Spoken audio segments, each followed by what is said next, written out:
Perekayasaan pelaporan keuangan menjelaskan pengertian perekayasaan pelaporan keuangan dan menjelaskan langkah-langkahnya. 1. Menggambarkan secara diagramatik proses perekayasaan. 2. Menjelaskan secara ringkas proses saksama dalam menetapkan pernyataan resmi. 3.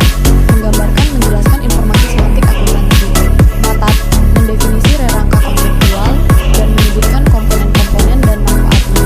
5. Menjelaskan pengertian struktur akuntansi. Perekayasaan pelaporan keuangan proses pemikiran logis dan objektif untuk membangun suatu struktur dan mekanisme pelaporan keuangan dalam suatu negara untuk menunjang pencapaian tujuan negara. Perekayasaan melibatkan pemilihan dan pertimbangan ideologi, teori, konsep dasar, dan teknologi yang tersedia secara praktis dan teoretis dengan mempertimbangkan faktor lingkungan negara. Proses perekayasaan, tujuan ekonomi dan sosial negara, tujuan pelaporan keuangan, proses pertimbangan, rangka konseptual, media pelaporan, dan informasi akuntansi. Langkah-langkah. 1. Penentuan konsep dasar, postulat, faktor lingkungan. 2. Penetapan tujuan pelaporan. 3. Pengidentifikasian pihak yang dituju oleh pelaporan. 4. Pemilihan dan penentuan informasi yang diperlukan. 5. Penentuan cara menyampaikan informasi. 6. Pengidentifikasian kendala-kendala pelaporan.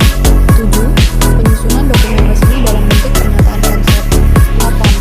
Penetapan standar akuntansi dan perancangan sistem akuntansi dalam rangka penerapan standar siapa merekayasa, orang atau badan yang dianggap ahli di bidang akuntansi orang, atau badan yang mempunyai kekuasaan untuk menentukan peraturan pada tingkat nasional. Tim yang khusus dibentuk untuk itu, yaitu the Securities and Exchange Commission (SEC), Badan Pengawas Pasar Modal (BAPM), LK, Organisasi Penetapan Standar Internasional Proses Saksama. 1. Evaluasi masalah. 2. Riset dan analisis. 3. Diskusi dan penyusunan memorandum diskusi (MD). 4. Dengan pendapat terhadap MD. 5. Diskusi dan pertimbangan terhadap dengar pendapat. 6. Penerbitan draft, pernyataan DP, exposure draft. 7. Analisis dan pertimbangan atas tanggapan DP. 8. Keputusan untuk menerbitkan pernyataan. 9. Pengesahan penerbitan secara resmi. Pernyataan prinsip akuntansi berterima umum, PABU. Rerangka konseptual harus dijabarkan dalam bentuk standar akuntansi, accounting standards, sebagai pedoman operasional pelaporan di tingkat perusahaan. Diperlukan rerangka pedoman lebih dari sekadar standar akuntansi untuk menentukan kewajaran penyajian statement keuangan. PABU merupakan rerangka pedoman, a framework of guidelines, membatasi sumber-sumber prinsip akuntansi yang layak dianut berdasarkan keautoritatifan-nya. Kaitan antara standar akuntansi, prinsip akuntansi, dan PABU prinsip-prinsip akuntansi, accounting principles.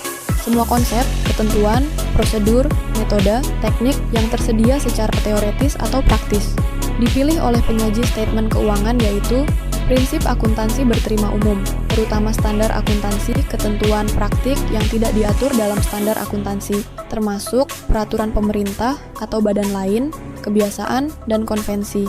Dipilih oleh badan penyusun standar, standar akuntansi, accounting standards, yang dipilih oleh penyaji statement keuangan, yaitu praktik-praktik sehat, sound practices.